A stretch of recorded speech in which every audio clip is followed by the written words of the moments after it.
O pecado corrompeu a natureza humana.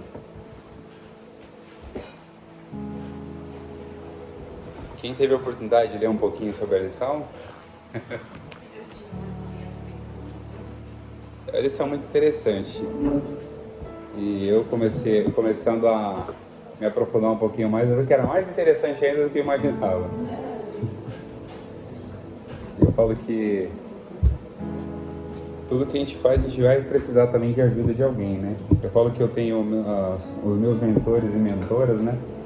Que sempre me auxiliam na produção dessa lição. O título diz: o pecado corrompeu a natureza humana. Antes de a gente entrar no contexto da lição, eu queria saber dos irmãos, sabem a diferença entre romper e corromper?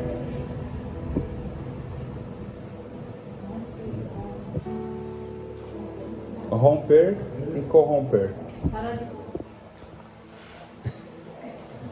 Aqui a lição fala sobre o pecado corrompeu a natureza. O significado da palavra corrompeu, o sentido geral da palavra, tá? É tornar-se podre ou estragado. O que é romper? Fazer em pedaços, despedaçar ou partir. O sentido geral da palavra. Então, uma diferença muito grande, né? Entre romper e corromper. Então, por isso que a gente entende, quando Jesus veio, o que ele falou para Nicodemos? É necessário nascer de novo. Porque quando você rompe algo, você consegue, por exemplo, vou dar um exemplo de um tecido. Você rompeu o tecido, você consegue costurar ele. Mas quando ele estragou, você pode costurar qualquer coisa que ele não vai segurar. E existe até Jesus até usa um termo que você vai querer colocar remendo novo em pano velho. Vinho novo em odre velho. O que vai acontecer? Vai estragar o vinho novo, ou o pano vai o quê? Vai estragar, vai se destruir. Porque já o pano velho já foi corrompido realmente, estragou. Não tem como mais você consertar. Então por isso que foi importante que Jesus viesse. Para quê? Para fazer que a gente tivesse uma nova roupagem espiritual. Porque o pecado já havia corrompido a nossa natureza. Então, para a gente, só para compreender só esse título, né? Isso aqui eu pesquisei agora de manhã, porque deu um estalo na cabeça assim. Sabe quando você começa? Quando você vem meditando, eu sempre costumo fazer um estudo, mas eu nunca fico ácido ali todo dia batendo na mesma tecla. Eu faço o estudo, depois paro um pouquinho, começo a meditar naquele estudo, deixo minha mente descansar um pouco, fico 1, 2 dias, daqui a pouco eu volto de novo para aquela leitura. Porque quando você descansa sua mente, você tende a raciocinar melhor. É igual o sono, quando você dorme, você acorda. Tem gente que fala que treinar de manhã, estudar de manhã é melhor, por quê? Porque a mente está descansada. Então eu sempre costumo fazer isso. Hoje de manhã deu aquele estalo na cabeça, falei, eu vou pesquisar o que é isso. A diferença das palavras, né? E aqui a gente vai falar. Já foi lido o textuário, já, né? Não? O textuário diz: porque todos pecaram e destituídos estão da glória de Deus. Aqui fala que todos pecaram. A verdade prática: o pecado é um elemento real na vida de todas as pessoas desde o ventre materno. Aqui depois eu vou trazer algumas referências. Cadê minhas referências? Está aqui. Ô Madelão, pega pra mim aqui, por favor. Obrigado, viu? Eu percebi que eu estava esquecendo, estava faltando alguma coisa aqui, né? Só não lembrava o que era.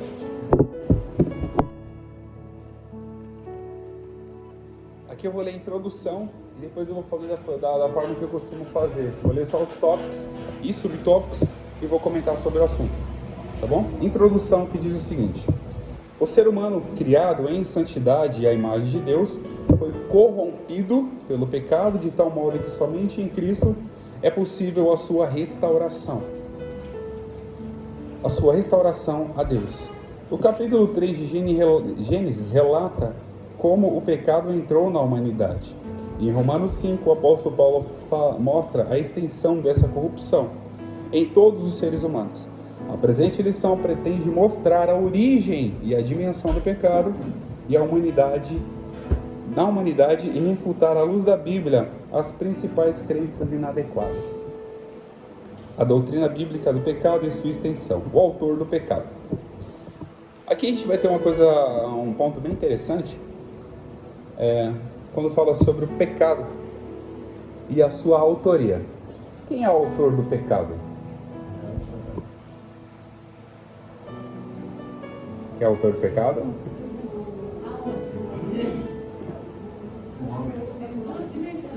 O autor do pecado no mundo e o autor do pecado na humanidade.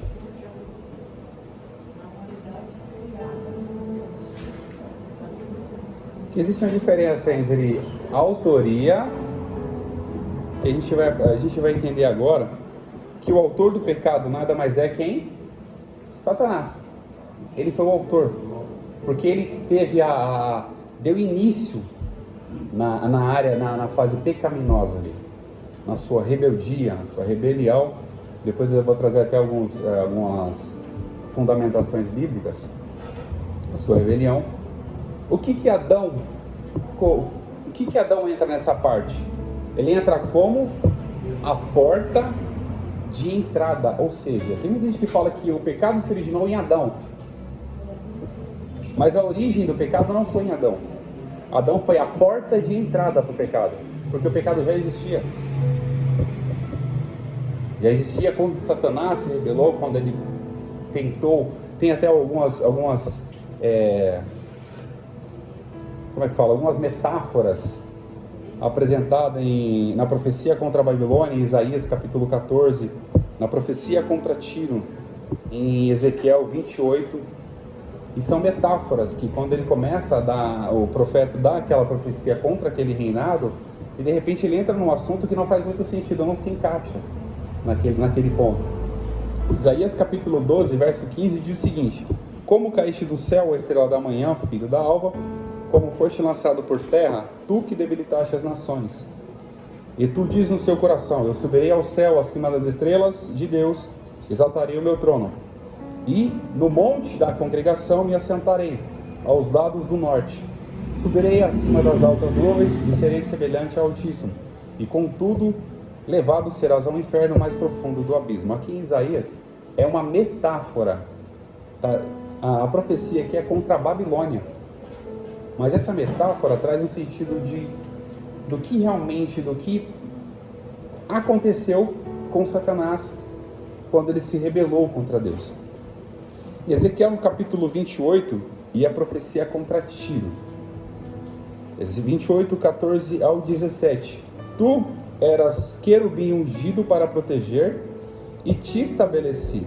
No monte santo de Deus estavas, no meio das pedras afogueadas andavas, perfeito eras nos teus caminhos, desde o dia em que fostes criado, até que se achou iniquidade em ti. Na multiplicação do teu comércio se encheu o teu interior de violência e pecastes. Por isso te lancei profanado fora do monte de Deus, e te farei perecer, ó querubim protetor, do meio das pedras afogueadas. Elevou-se o teu coração por causa da tua formosura, corrompeste a tua sabedoria por causa do teu resplendor, e por terra te lancei diante dos reis, te pus para que te contemplem. Outra metáfora, uma comparação, que essa profecia era contra o rei de Tiro. Mas aí as pessoas perguntam: realmente, será que Satanás foi lançado dos céus? Aquele anjo de luz foi lançado dos céus, aquele filho da alva foi lançado dos céus? E quando a gente começa a pesquisar e observar, Jesus fala em Lucas, no capítulo 10, verso 18. E disse-lhe, estava dizendo aos discípulos: eu via Satanás cair como um raio do céu. Aqui as palavras de Jesus. Ou seja, então a gente observa que a origem, o início, o começo do pecado se deu em Satanás. Ele é aquele que cria e coloca na nossa mente que isso é uma coisa natural ou normal, e não é. Então o que Adão fez? Adão foi só a porta de entrada. Ou seja, ele abriu o caminho para que pudesse entrar o pecado na humanidade. E Paulo escreve e fala que como por um homem entrou o pecado no mundo, por um homem. E aqui é uma outra lição bem interessante. Entrou por quem? Por um homem. Mas a mulher comeu primeiro que Adão. Por que não se abriram os olhos dela? Porque existe uma questão de a responsabilidade que Adão tinha. A ordem era para ele. Ele tinha recebido a ordem foi para Adão. Adão, não coma o fruto. Ele pode ter compartilhado com a mulher dele, mas a ordem foi dada para ele. Porque quando a mulher comeu do fruto, você pode observar que os olhos dela não se abriram. Mas quando Adão comeu, os olhos dos dois se abriram. Porque a gente entende sobre a responsabilidade, sobre a ordem que Deus deu para Adão. Como que? Como responsável, cabeça daquela relação, responsável pela mulher também. Ele era responsável por ela.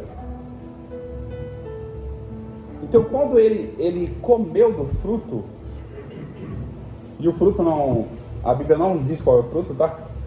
Apesar de aparecer algumas imagens aí, dizer que é a maçã, outros. Tem um professor também nosso aqui que fala que era um coco, porque ele fala toma e come, ou seja, tomou a água e depois comeu. É só uma brincadeira, tá? E usa esse comparativo, mas a Bíblia não relata. Ou seja, se a Bíblia não relata, tudo que vai a fundo, além do que está escrito, é só você querer se aprofundar em uma coisa que você não vai encontrar resposta. Porque se Deus quisesse que você soubesse disso, Ele te falaria o que é. Mas Ele não quer que você saiba disso. Ele não falou o que é. Então, se não está escrito, é só especulações. E especulações para nós, como cristãos, que sempre buscamos aprender da palavra, especulação é um perigo. Pode falar, Luciano.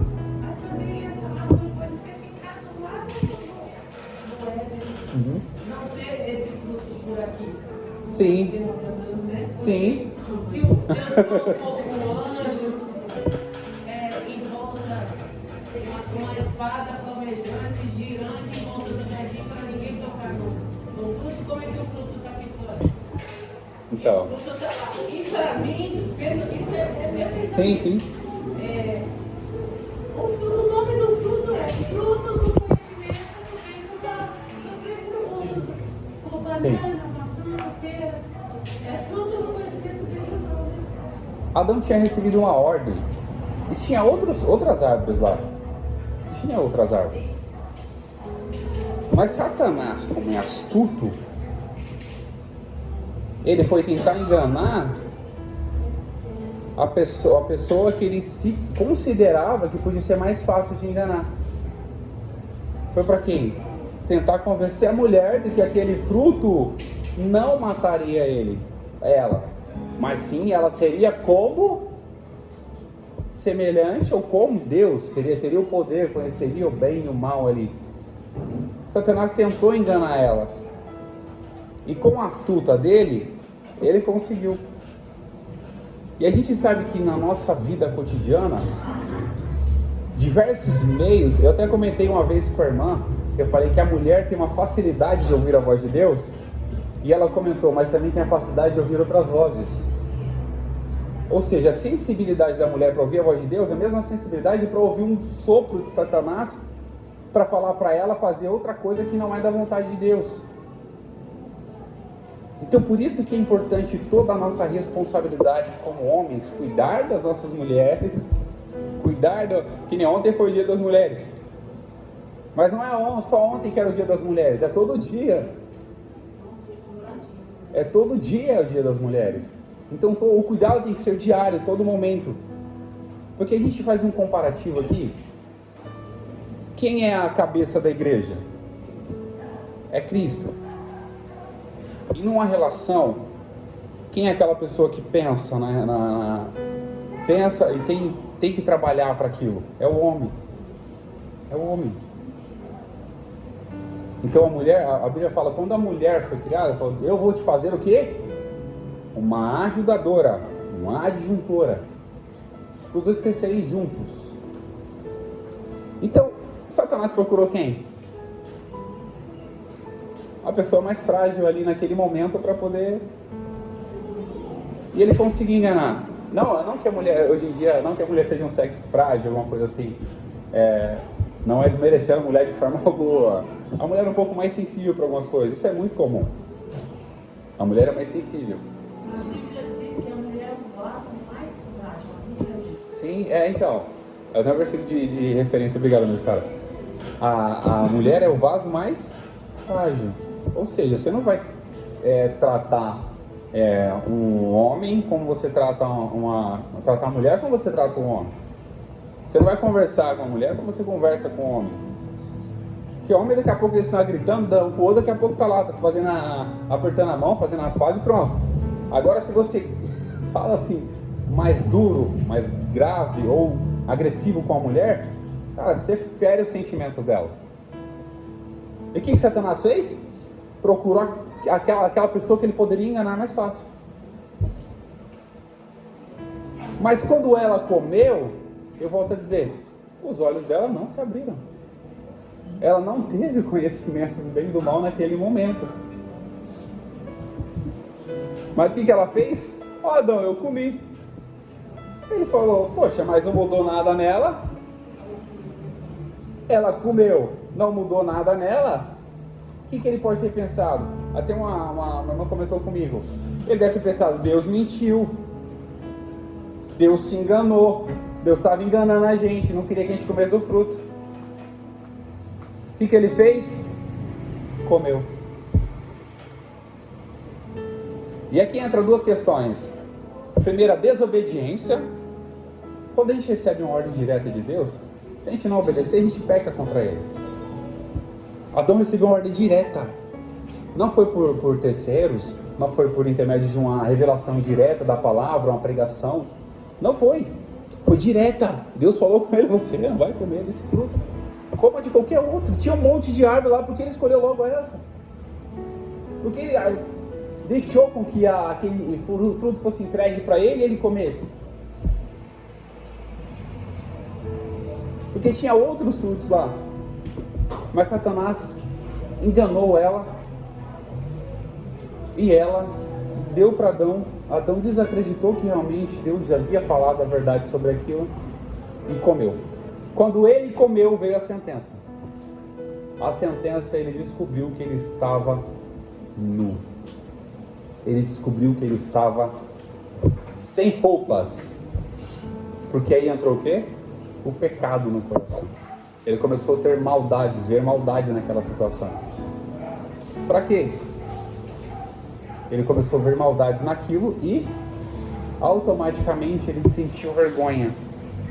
E a gente sabe que quando acontece algo, quando a gente desobedece a alguma ordenança de Deus, desobedece a algum preceito que Deus estabeleceu, a primeira coisa que a pessoa sente é o quê? Quando peca? Vergonha. Quando ela peca. Mas existe uma diferença entre pecado, iniquidade e transgressão. Alguém sabe a diferença? O que é o pecado? Eu não vou usar o termo em hebraico ou grego aqui, mas o significado da palavra pecado é errar o alvo. Ou seja, a pessoa que erra o alvo é porque ela está tentando acertar. Ela está tentando acertar o alvo. Mas ela erra por uma eventual circunstância. Ela erra o alvo. Mas ela está tentando acertar o alvo. Agora a diferença da iniquidade. É um pecado consciente, persistência naquilo que é errado. Ou seja, a pessoa não está nem aí para o alvo, ela quer fazer tudo que está fora do alvo, e faz consciente, e faz com a cabeça ciente daquilo, como se aquilo já começa a se tornar natural para ele errar, começa a se tornar natural para ele pecar. E quando a iniquidade entra, você se afasta cada vez mais de Deus. Você se distancia cada vez mais da presença de Deus. E a transgressão?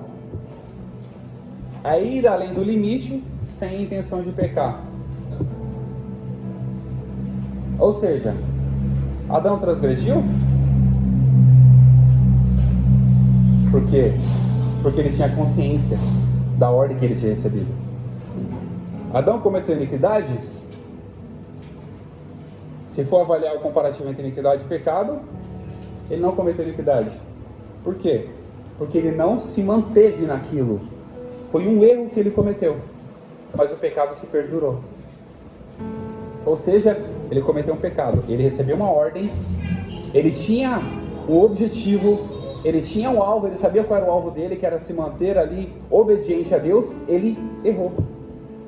Ele errou o alvo. O que aconteceu? Por meio de Adão, o pecado entrou na humanidade. Quando fala abrir os olhos aqui, é muito interessante, né? Abrir os olhos. Obrigado, irmão Leilão. Abrir os olhos espirituais. E a gente sabe que nós temos a nossa visão humana e temos a nossa visão espiritual. A nossa visão humana é que conduz a nossa vida aqui, a gente anda para lá, anda para cá. A nossa visão espiritual, a gente tem que estar focado em quem? Em Deus. Porque se a gente não focar em Deus, a nossa visão espiritual, automaticamente qualquer coisa vai levar a gente. Qualquer vento de doutrina vai levar a gente, qualquer burburinho, qualquer barulho vai levar a gente. E quando fala em transgressão, a gente vai entender uma coisa que Deus fala: o meu povo peca ou erra porque ele faltou conhecimento. Ou seja, o fato de não conhecer pode levar você a transgredir contra Deus. Porque você vai fazer uma coisa e fala: eu não sabia que era errado. Hoje em dia é muito comum, eu entendo que tem pessoas que são analfabetas, não sabem ler, mas hoje em dia existem pregações, pessoas que realmente se dedicam à palavra, tem áudios, tem vídeos. Hoje em dia as pessoas se errarem, se pecarem contra Deus, se transgredirem, não é por falta de conhecimento, talvez é mais por descuido da própria pessoa. Eu ia falar relaxa, mas é muito agressivo. Descuido da própria pessoa. A gente descuidar daquilo que a gente tem a oportunidade de aprender. Nós somos orientados e praticamente todos os dias pela palavra. E o salmista fala: medita nessa palavra de dia e de noite.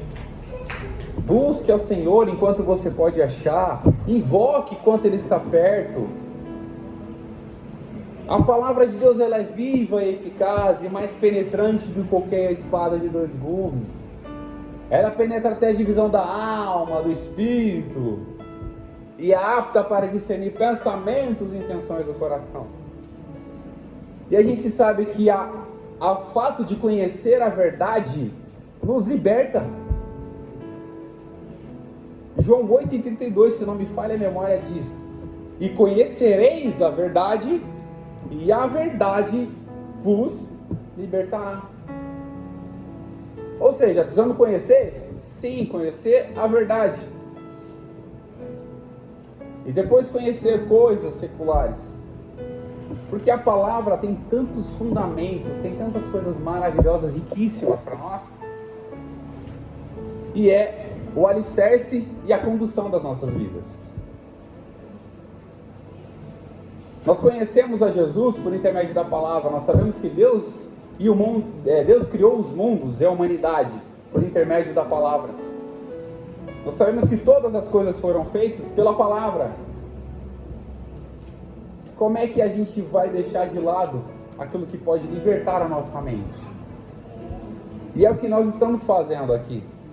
Por quê? Nós conhecemos a palavra e não vamos ser levados por qualquer outra coisa ou qualquer outro evangelho que seja apresentado para nós. E Paulo fala: se alguém apresentar um outro evangelho, além desse, que está sendo apresentado, que Paulo estava apresentando, seja ele considerado anátema, quer dizer, maldito. Ou seja, era uma maldição que a pessoa estava recebendo. Então nós temos nas nossas mãos a palavra Nós temos nas nossas mãos o poder dado por Deus, que é a nossa inteligência. Olha para você ter ideia, a nossa inteligência, o nosso conhecimento, a nossa forma de lidar com as coisas, a nossa maturidade. Deus ensina todos os dias, a todo momento, a toda hora, a todo instante. Deus ensina para quê? Para a gente não errar o alvo. Nós vamos tentar o máximo acertar o alvo. Todos os dias da nossa vida, tentamos acertar, ou possamos tentar acertar o alvo todos os dias. É todo momento, é toda hora. Porque o inimigo, ele está ao nosso derredor. A Bíblia fala que ele está o quê? Rugindo como leão, procurando a quem? A quem possa tragar. Quem que ele vai tentar destruir? Aquele que está mais próximo de Deus. Aquele que está tentando acertar o alvo. Ele fala, não, esse alvo aí é enganação, não vai por ele não. Vai do outro lado ali, ó, vamos nesse caminho aqui que lá tem um alvo mais fácil para você acessar, para você acertar. Ou seja, o alvo mais fácil, e a gente sempre aprende, a gente sempre ouve o ditado popular que diz o seguinte: tudo que vem fácil, vai fácil. Ou seja, nós temos a nossa dificuldade todos os dias. Nós erramos em alguns aspectos da nossa vida, nós cometemos alguns deslizes da nossa vida, é muito comum. Não era para ser, mas é. Mas o mais importante disso tudo é entender o que aconteceu com Davi na história. Ele pecou. Mas por que ele foi chamado segundo o coração de Deus? Porque ele reconheceu, rasgou seu coração no sentido assim para poder entender, reconheceu a sua fragilidade, reconheceu quem ele era dependente de Deus, reconheceu que aquela ocultação que ele tentou fazer do pecado e foi repreendido por Deus por meio do profeta. Ele não tentou matar o profeta como alguns outros reis tentaram fazer. Ele podia muito bem ter tentado matar o profeta, falar: Natan, você está mentindo, eu vou dar um jeito de matar o profeta. Ele não fez isso. O que ele fez? No mesmo momento que Natan falou: essa pessoa é você, ele ficou sem reação nenhuma. Talvez ele deve ter se ajoelhado, se humilhado ali diante da presença de Deus e reconheceu a sua humanidade, a sua fragilidade e o seu erro. Ou seja, não há nada encoberto que não possa ser revelado. Não há nada oculto que não possa se aparecer. Então tudo nessa vida a gente tem que tomar todos os cuidados para que possamos cada dia mais se aproximar da graça e não deixar que o inimigo, a serpente, nos engane mais uma vez. Que ele não nos engane de novo, como ele enganou Eva e fez com que Adão também fosse enganado, para que a gente possa o quê? Continuar firme e sempre abundante na obra do Senhor. E aqui em Gênesis a gente vai entender que a porta de entrada foi Adão, porque por um homem, e Eva não, já falei sobre isso, né? Eva não havia aberto os olhos dela. A mulher foi enganada pela serpente. E quem era a serpente aqui representada? É o próprio Satanás. Em Apocalipse 12:9 diz: e foi precipitado o grande dragão. Meu hebraico está muito fluente hoje. Tentando falar em língua aqui, mas não deu certo. E foi precipitado o grande dragão, a antiga serpente chamada Diabo. Ou seja, a serpente que se apareceu no Éden era quem? O próprio Satanás, o enganador, que a Bíblia nomeia ele como o pai da mentira. Dá a ele esse título de pai da mentira, porque ele está tentando enganar desde o princípio. Enganou a Eva e ainda até hoje tenta enganar muita gente. Como é que ele vai enganar? Por meio de falsas doutrinas, por meio de heresias, por meio de palavras que abafam o ego do ser humano. por meio de palavras que trazem para a pessoa falar: eu sou o queridinho de Jesus e não tem ninguém melhor do que eu aqui na terra. É assim que funciona? Não. Ó, eu aprendi uma coisa há muitos anos atrás, em 2013, ó. Eu tô igual o pastor agora, em 2013. Tive uma lembrança lá em 2013. Como é que é o amor de Deus? É uma linha reta. É para todo mundo. Como é que é o amor do ser humano? Cheio de curva.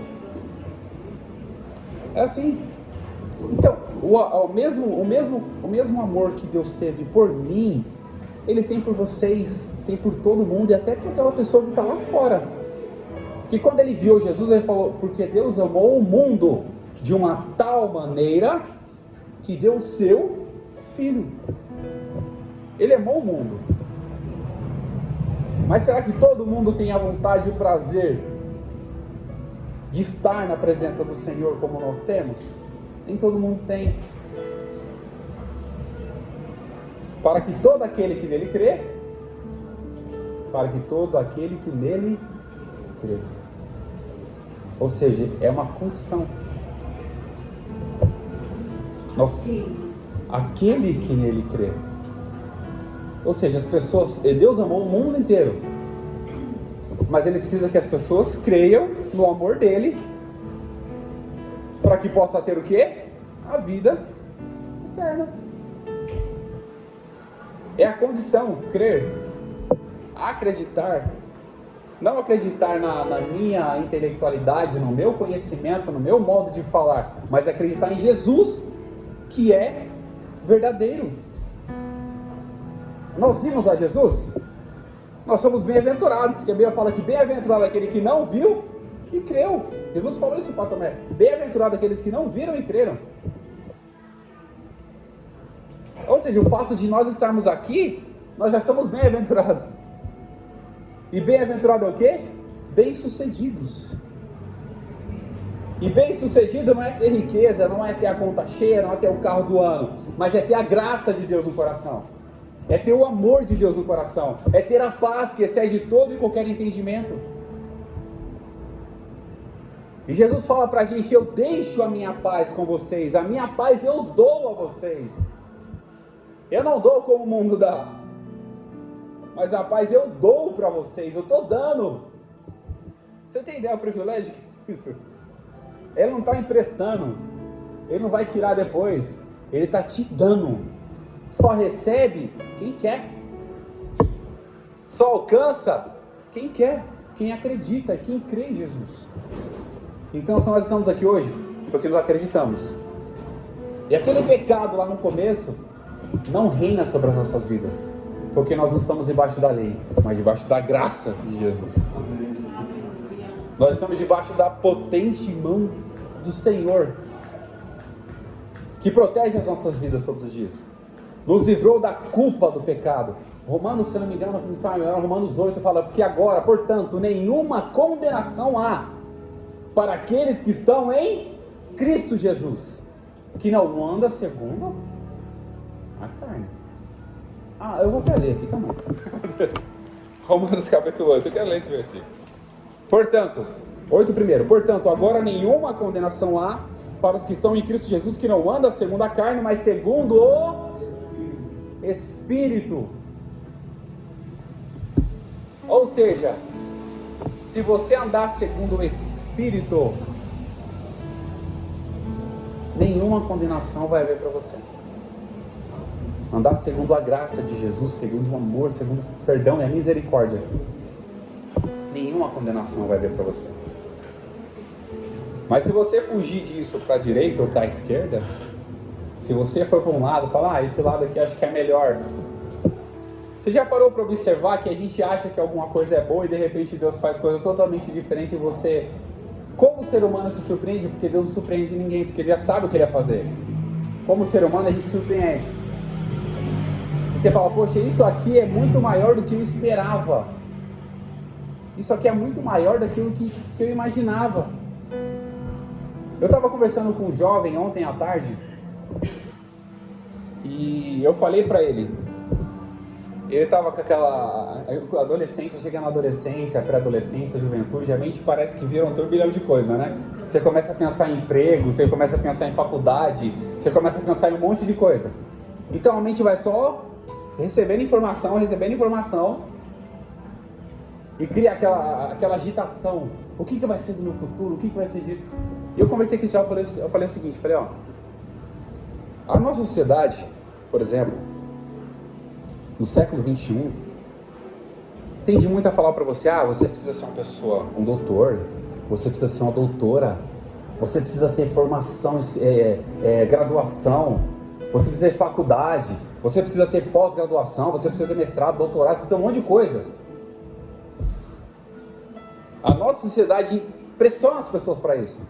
Eu conversando com o Israel, eu falei o seguinte, eu sempre aconselho minha filha, falei, filha, estuda o ensino médio, faça, pelo menos saiba falar o português correto, pelo menos entenda português, e se um dia ela chegar a falar para mim, falou, pai, eu quero ser confeiteira, eu falei, filha, vai e seja feliz, porque você pode ter graduação, você pode ter pós-graduação, você pode ter dinheiro na conta, você pode ter tudo, mas a alegria, a felicidade ninguém compra, e você ser feliz com aquilo que você faz, é gratificante. E eu tenho um dilema comigo, a primeira coisa que eu faço, a minha vida espiritual, a minha vida emocional, a minha família estruturada, e depois as coisas materiais. Eu tive que descobrir isso na marra. O que eu posso fazer? Eu tive que descobrir isso apanhando. Por quê? Porque tem gente que só aprende apanhando. Tem gente que só aprende apanhando. E eu fui uma dessas pessoas. E eu conversando com o jovem, eu falei, jovem, o mais importante é você buscar a felicidade. Primeiramente, buscar Jesus, que Ele é o autor da felicidade. Depois você vai observar que as outras coisas vão ficar mais leves. Você vai observar que as outras coisas não vai fazer mais tanto sentido como fazia antes. As coisas vão ficar mais leves. Por quê? É a paz de Jesus no nosso coração e a alegria que transforma o nosso mundo e faz com que a nossa visão espiritual seja totalmente diferente. Porque a fé é acreditar naquilo que a gente não vê e ver alguma coisa que a gente não espera. A fé é o firme fundamento das coisas que não se veem e a prova das coisas que se esperam. Como é que você vai provar uma coisa que espera? Você nem sabe como é que é. Como é que você vai ver uma coisa que não está diante dos seus olhos? Isso é fé, é a nossa visão espiritual. Nós vamos aguçar isso. E não deixe jamais que o pecado, a iniquidade, não deixe jamais que a transgressão, a falta de conhecimento destrua a sua visão espiritual. E não deixe que você veja além daquilo que seus olhos podem ver. E a gente vai para... Nossa, eu falei demais, né? Pior que eu não cheguei nem no segundo sobre a consequência da queda. A consequência da queda no Éden. E a Romanos 5,12 fala, portanto, como por um homem entrou o pecado no mundo, pelo pecado a morte, e assim também a morte passou a todos os homens. Por isso que todos pecaram. O que significa a morte aqui? A separação de Deus. Não que eles morreram literalmente, mas houve uma separação. Quem sabe que a morte é quando a pessoa falece, a gente vai o quê? Se separar dela. A gente não vai ter mais ela próximo da gente. Essa era a morte. Era a separação do homem com Deus. Ou seja, o homem vivia tão próximo de Deus, vivia tão perto de Deus, mas o pecado separou isso. Então, uma das consequências foi a separação, o distanciamento. A outra consequência da queda é a dor. Gênesis capítulo 3, verso 16 ao 19.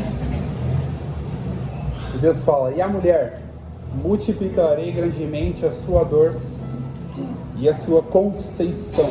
Pode ser que seja outro termo aí. Concepção, alguma coisa assim. E com dor darás à luz a filhos. E o teu desejo será para o seu marido e ele te dominará. E para Adão foi o quê? Portanto, destes ouvido à voz da sua mulher e comestes da árvore que te ordenei, e dizendo, não comerás dela, maldita é a terra por causa de você. O que a gente entende? A consequência da mulher foi o quê? As dores de parto. E a consequência de Adão foi o quê? Maldito será a terra por causa de você.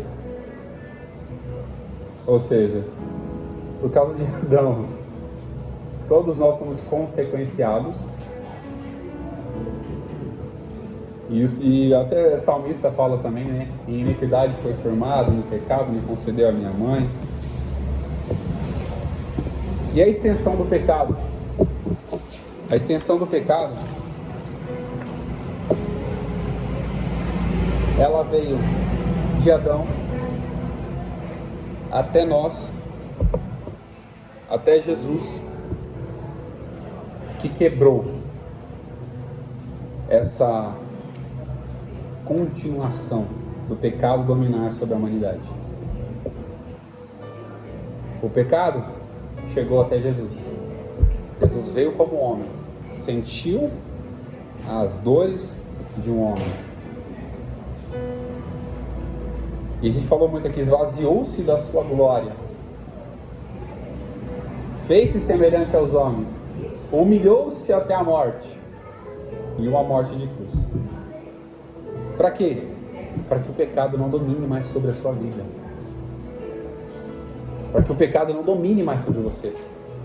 Porque nós não estamos mais sobre o jugo do pecado. Nós estamos diante da graça de Jesus, que é o perdão dos nossos pecados, a remissão dos nossos pecados, o perdão dos nossos pecados. E como por um homem entrou o pecado, por um homem também entrou a graça de Jesus. Por um homem entrou a graça. E nós somos agraciados por essa graça. Parece uma redundância, né? Nós somos agraciados por essa graça de Jesus. E hoje nós estamos aqui. E essa extensão se encerra àquele que reconhece que Jesus é o único e suficiente Salvador da sua vida. Reconhecer a Jesus é o fato de acreditar.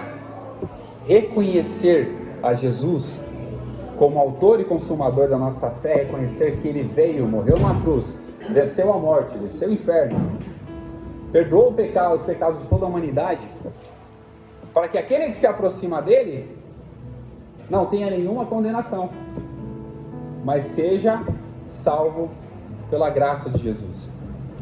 Então essa extensão, esse pecado que veio de Adão, chegou até Jesus, não teve poder sobre ele. Nem a morte teve poder sobre ele.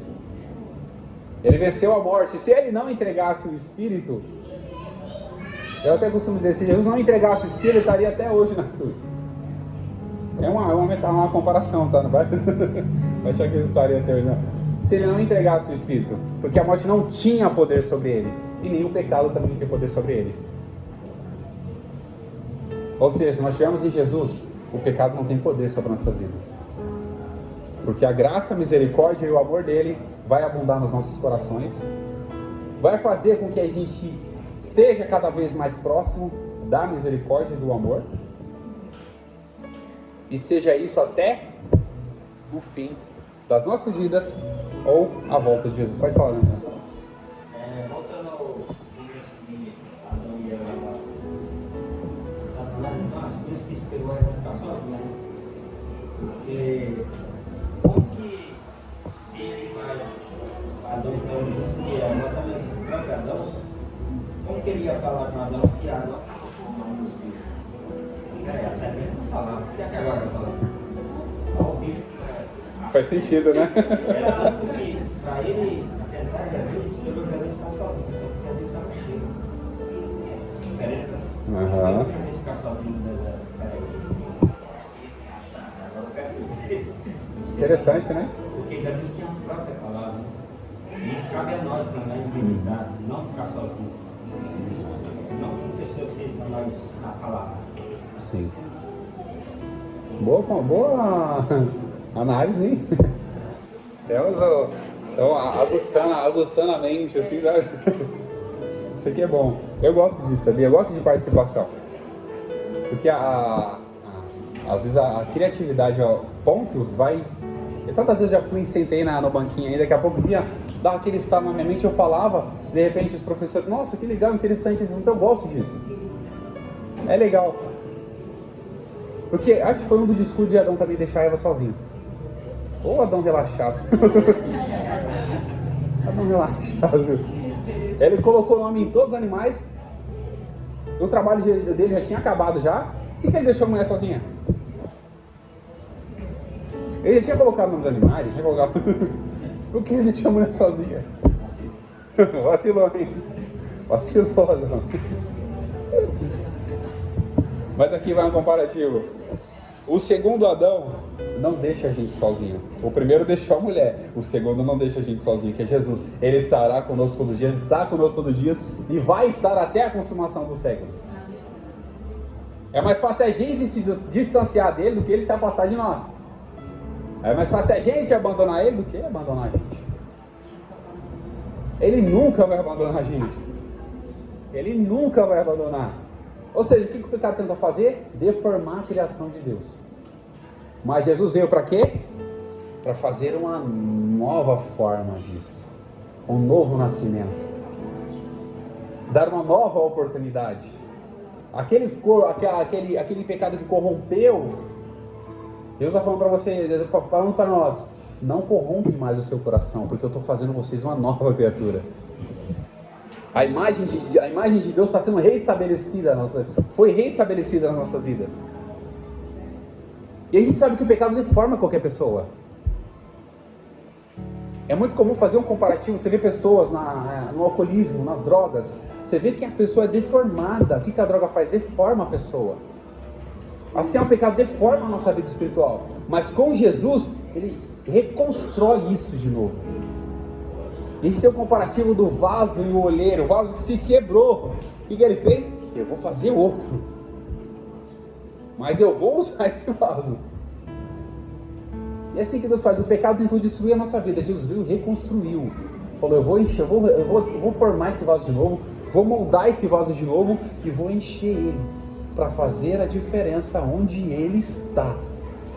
O ambiente ser formado pela presença do Senhor na vida dele. E é assim nas nossas vidas. Eu encontrei um jovem uma certa feita, eu nunca falei para ele de Jesus. Nunca falei.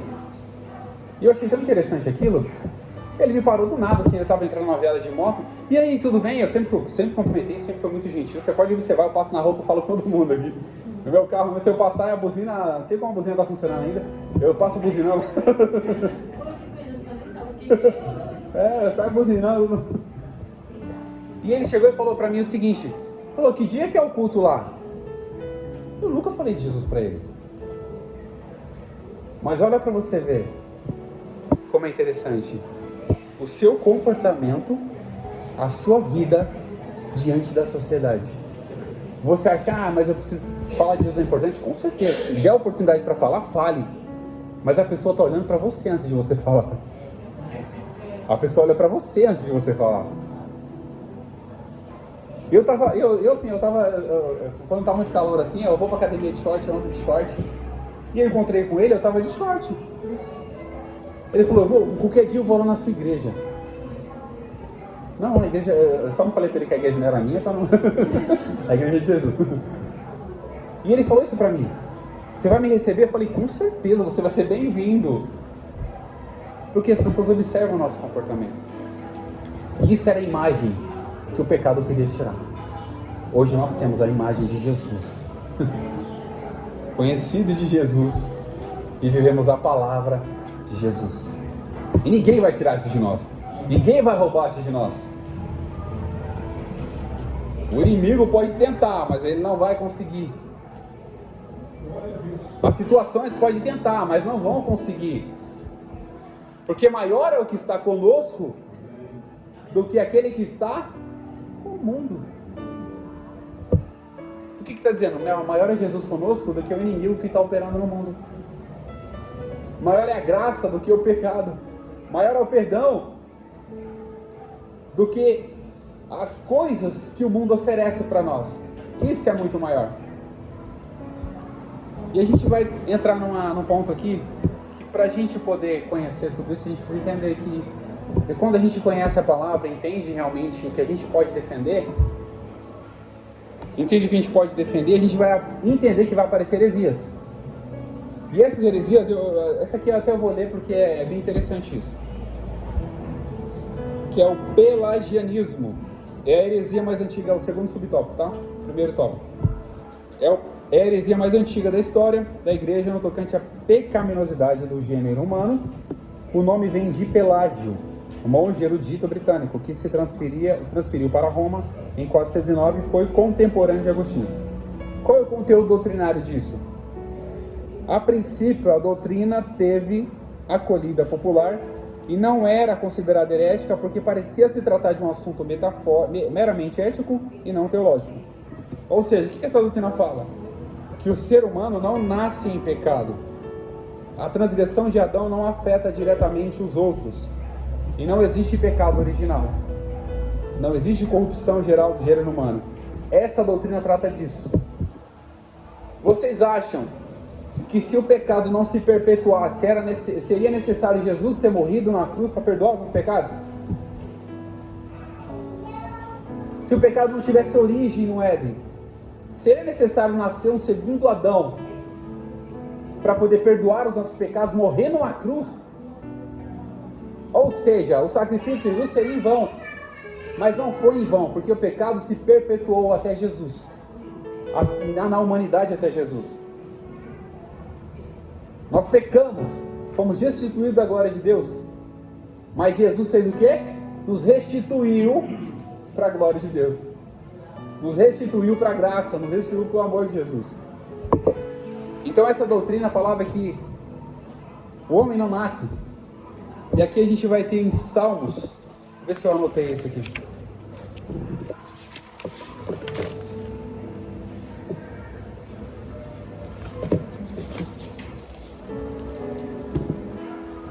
Acho que eu não tenho. Salmos fala, né? Em iniquidade fui formado e em pecado me concebeu a minha mãe. Davi falando. Se eu não me engano é Salmo 51. Ou seja, Davi confirma isso. Que o pecado veio batendo todos os dias ali, ó, tentando derrubar o máximo de pessoas possíveis. O inimigo, ele queria fazer um efeito cascata. Quem sabe o que é efeito cascata? Vai levando quem estiver na frente. Vai levando quem ele puder derrubar, ele vai querer derrubar. Mas Jesus fez o efeito inverso. Quem quiser ficar de pé, eu coloco de pé. Quem quiser continuar firme, eu coloco. Só basta acreditar que eu posso fazer isso. Jesus tem poder para fazer isso e muito mais nas nossas vidas. Ele tem poder de preservar a nossa vida, preservar a nossa alma, livrar a gente do pecado, e já livrou a gente do pecado, porque nós somos debaixo da graça, não debaixo da lei. E Paulo fala, se não me engano, em Romanos 7, que ele vivia uma guerra muito, muito intensa. Paulo vivia uma guerra intensa, porque ele vivia uma guerra pelas vontades da carne e pela vontade de Deus. Ele fala isso: o mal que eu quero fazer, o bem que eu quero fazer, eu não consigo, e o mal que eu não quero fazer, eu estou fazendo. Porque ele demonstra a guerra que é a guerra espiritual que a gente vive. Porque o pecado sempre vai tentar destruir a humanidade. O pecado sempre vai tentar derrubar a imagem que você é de Deus. O pecado sempre vai tentar fazer isso. Mas se você estiver debaixo da presença do Senhor, debaixo da misericórdia e da graça, ele não vai conseguir. Porque ele não tem poder, mas Jesus tem poder para levantar e fazer com que a gente seja diferente em qualquer ambiente. E o plano de Deus para a redenção do pecado? Romanos 6, 23. Porque o salário do pecado é a morte, mas o dom gratuito. Olha só para você ter ideia. O dom, ou seja, o que é o dom? É algo dado.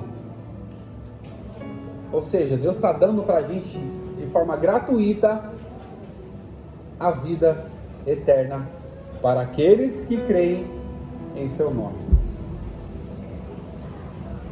Porque o salário do pecado é a morte. Ou seja, Romanos aqui, Paulo escrevendo aos Romanos está falando, aquele salário que teve no Éden, qual foi o salário do pecado de Adão? Foi a morte, a separação de Deus.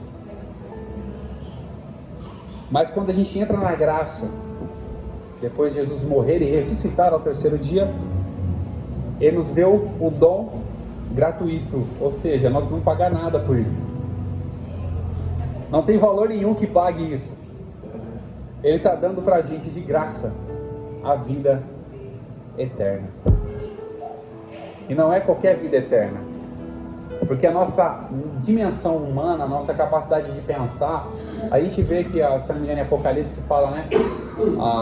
A gente vai para um lugar onde é ruas de ouro, muros de jaspe, rios de cristal, se eu não me engano, né? Faz uma comparativa. Essa é a nossa concepção humana. A gente realmente observa que será isso. Mas quando João escreve aquilo, ele está tentando fazer com que a nosso entendimento humano compreenda isso, usando coisas humanas. Mas isso vai ser muito maior do que a gente imagina. Vai ser muito mais valioso do que a gente imagina. Essa é a vida eterna que Jesus prometeu para nós. Esse é o poder de Deus e a redenção dos nossos pecados. Em 1 João, no capítulo 1, 9, fala sobre a confissão dos pecados. Os pecados precisam ser confessos. Mas a gente vai confessar para quem? Para Jesus. Mas existe uma distinção aqui. Se você peca contra o seu irmão, você vai pedir perdão para Deus ou para o seu irmão? E aí? Se você peca contra o seu irmão, você precisa pedir perdão para quem? Quem você ofendeu? Foi o irmão. Você vai pedir perdão para Deus, que é importante isso? Com certeza. Porque você está ferindo um dos membros do corpo de Cristo. Agora você precisa consertar com quem? Seu irmão. E tem agora que me veio à mente, né? Quando você vai oferecer a sua oferta e você lembrar que o seu irmão, não é você que tem alguma coisa contra ele, que o seu irmão tem alguma coisa contra você, o que você tem que fazer? Deixa a sua oferta ali. Não oferece. Volta lá, se reconcilia com seu irmão e depois vai e apresenta a sua oferta. Não manda levar a oferta de volta, não. Tem que deixar a garantia. A garantia é o penhor. A gente falou semana passada, né? O penhor, tem que deixar como garantia lá. Você vai voltar. Você vai voltar para lá, você não vai jogar a sua oferta. Manda reconciliar primeiro. Reconcilia primeiro. Você, sim, não é oferecer a sua oferta. Ele falou, deixa aqui. Não é oferecer. Deixa aqui, volta, reconcilia. Então quando a gente peca contra o nosso irmão, a gente tem que o quê? Reconciliar com o nosso irmão. Quando a gente peca contra Deus, tem que fazer o quê? Se reconciliar com o nosso Deus. E como a gente reconcilia? Confessando os nossos pecados diante de Deus. Pois Ele é fiel e justo, 1 João 1,19. Pois Ele é fiel e justo para nos perdoar os pecados e nos purificar de toda a injustiça. Qual que seria essa injustiça? É o pecado tentar destruir as nossas vidas. Mas Jesus vê o quê? Confessa o seu pecado e deixa, que você vai alcançar misericórdia. Aquele que confessa e deixa, esse alcança a misericórdia. Ou seja, aqui já cai por terra essa doutrina. Porque aqui fala que o homem não nasceu pecado. A gente sabe que nós nascemos. Nós viemos da origem do pecado, depois da queda de Adão. Mas a resposta bíblica para isso é que o pecado original é aquele que veio da queda de Adão. E a Bíblia afirma que a transgressão, a Bíblia afirma que a transgressão de Adão levou toda a humanidade ao pecado. E isso é uma verdade bíblica, que foi lida em Romanos 5,12, que a gente leu aqui. Romanos 5,12 fala o quê? Porque portanto, como por um homem entrou o pecado no mundo, o pecado a morte, assim também a morte passou para todos os homens. Ou seja, passou para todos nós. Então essa ideia de falar que o homem não nasceu do pecado, que não é necessário Jesus ter morrido na cruz, porque eles criam isso. Então a forma de a gente defender é a gente conhecendo, a forma da gente apresentar essa verdade é a gente entendendo o que é verdade. E aqui fala sobre a morte de Jesus em favor dos pecadores. Foi o que a gente comentou. Se não tivesse pecado, não havia necessidade de Jesus morrer. Mas como o pecado perpetuou, Jesus veio para perdão dos nossos pecados. Jesus veio para dar para a gente a misericórdia, dar para a gente o perdão, dar para nós o amor e dar para nós a paz, entre outras coisas que Jesus fornece. Além do perdão dos nossos pecados. Além do perdão dos nossos pecados, ele oferece tantas outras coisas que o dinheiro nenhum no mundo pode comprar. Que é aquilo que eu falei agora há pouco, conversando com aquele jovem. É a paz, é a alegria e o amor. Dinheiro nenhum no mundo vai comprar isso. E aqui a gente vai para o terceiro subtópico, para a gente poder ganhar tempo, já falta um pouquinho já. O terceiro subtópico tem por título: Perigo da heresia para a vida do crente e da igreja.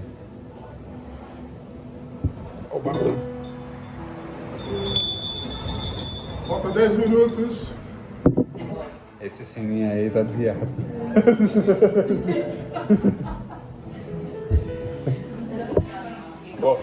Vou arrancar esse negocinho aqui.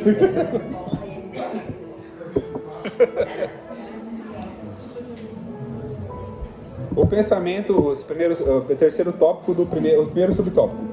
O pensamento pelagianista em nossos dias. Aqui fala sobre o reencarnacionismo, que negam a queda do Éden.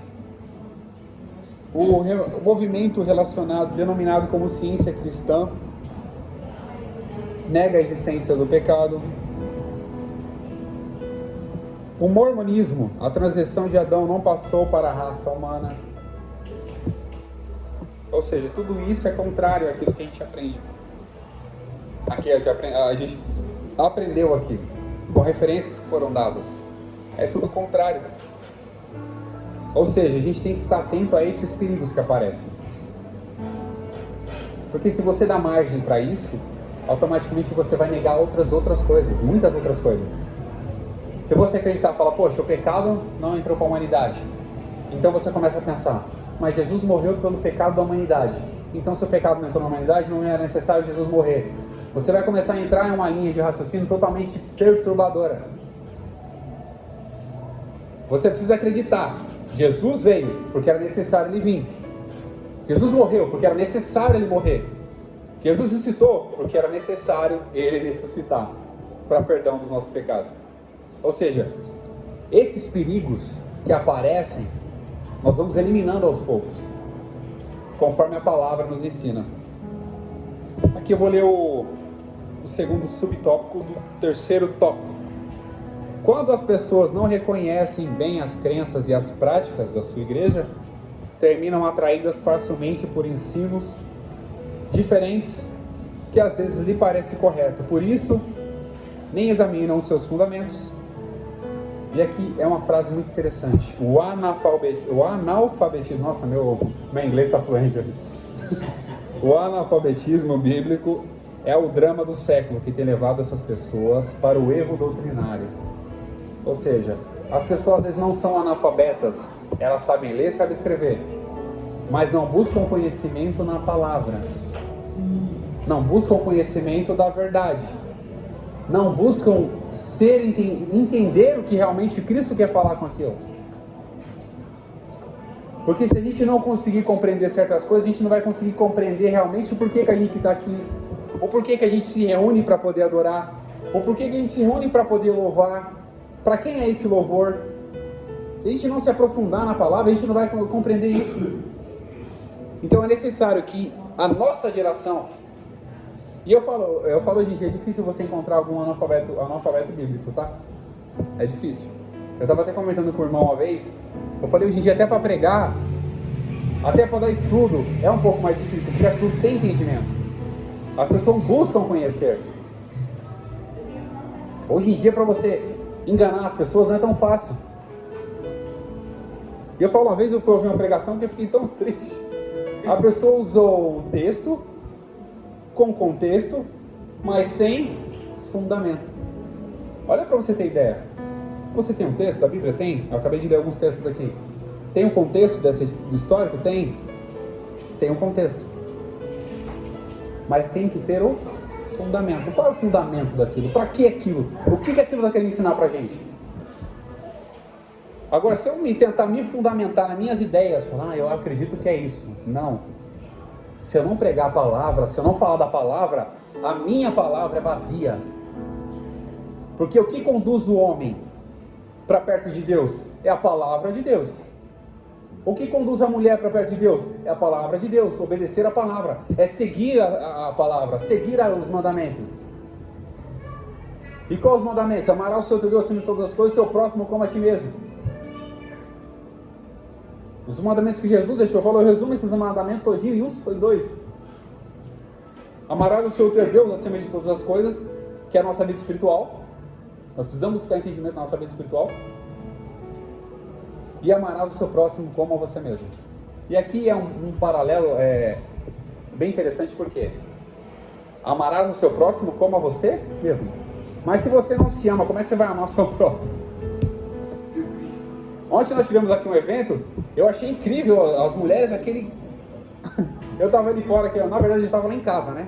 Aí a Carla me ligou, a Alice está bagunçando. Ai, meu Deus do céu. A Alice de novo. A Alice outra vez. Aí lá vai eu de novo, vem pra cá. Mandou mensagem a primeira vez, mandou a segunda. Eu falei, vou ter que ir lá, meu Deus. Aí eu tive que vir pra cá. Aí eu fiquei no carro, daqui a pouco a Alice dormiu. Aí eu aproveitei, eu vou pra cá mais não, pra casa mais não. E eu fiquei ali sentado no carro, quase dormindo, né? Mas ouvindo. Então trouxe uma alegria tão grande aquilo, vendo aquela comunhão. Isso é você amar a você mesmo, você se dedicar o tempo para poder ouvir a palavra, é um amor próprio. Você dedicar o seu tempo para meditar na palavra é você se amar. Você dedicar o seu tempo para buscar o Senhor, orar, jejuar, é você se amar também. E você se amando a você mesmo, você vai conseguir transmitir esse amor. Eu sempre costumo dizer que a gente só transfere aquilo que a gente tem. Ninguém vai transferir amor se você não tem amor. Ninguém vai transferir alegria se você não tem alegria. Mas se você tiver Jesus, você vai ter tudo isso, amor, alegria, você vai poder transferir para outras pessoas. Isso é importante. E não deixar que jamais qualquer coisa tire o nosso foco. Qualquer coisa nos desvie do alvo. Procure sempre acertar o alvo. E o nosso alvo é quem? É Jesus, que é o autor e consumador da nossa fé. Tem uma música, eu acho muito, sempre fala da alegria. Você citou aí, lá dentro eu achar que a segunda vez que eu vou citar. É tão gostoso essa alegria que a gente chora e ri, né? É um misto de emoções, né? É um misto de emoções, né? E é coisas que fica marcada na nossa mente, na nossa memória, e vai até o fim da nossa vida. Que eu sempre costumo dizer para minha filha, lembre sempre de coisas boas, porque as coisas ruins, deixa de lado. Eu ensinei para minha filha o seguinte, quando vem um pensamento ruim, você tem na sua mente um cofrinho e uma lixeira. O que você faz com o pensamento ruim? Na lixeira. E pensamentos bons você guarda num cofre. Que quando chegar o momento você vai abrir aquele cofrinho, vai ver tanta coisa bonita. Isso não é um mar de rosas, não. É você saber administrar suas emoções. Porque a gente vai entender que a gente pode ao mesmo tempo estar equilibrado num dia e no outro dia estar totalmente desequilibrado emocionalmente. Isso é comum para qualquer pessoa. Mas quando você volta o seu coração, mesmo no momento de desequilíbrio, quando você volta o coração para Jesus, parece que a nossa vida vai alinhando tudinho. Quem já teve uma experiência e sabe muito bem, quando a pessoa jejua, parece que você fica meio aéreo. Parece que nada te afeta. Alguém está falando, está reclamando, você é um monte de coisa fora. Parece que nada está te afetando. Eu vi um testemunho uma vez de um irmão, que ele falou que ele ficou alguns dias jejuando e falou que o temperamento dele, o comportamento dele mudou. Ele falou, me estranhei. Porque o meu comportamento mudou. Eu era muito... respondia rápido. Por exemplo, a minha mulher falava alguma coisa, eu era de forma rápida e agressiva. E de repente o meu comportamento mudou. Por quê? A gente começa a mortificar a nossa carne, para que o nosso espírito apareça. E quais são os frutos do espírito na nossa vida? A paz, o amor, a longanimidade, benignidade, fé, mansidão, temperança, que é o domínio próprio. Isso começa a florescer nas nossas vidas. Então, cristão, nós como cristãos, a gente sabe, pode aparecer dificuldades? Aparece, mas a gente sabe a quem recorrer.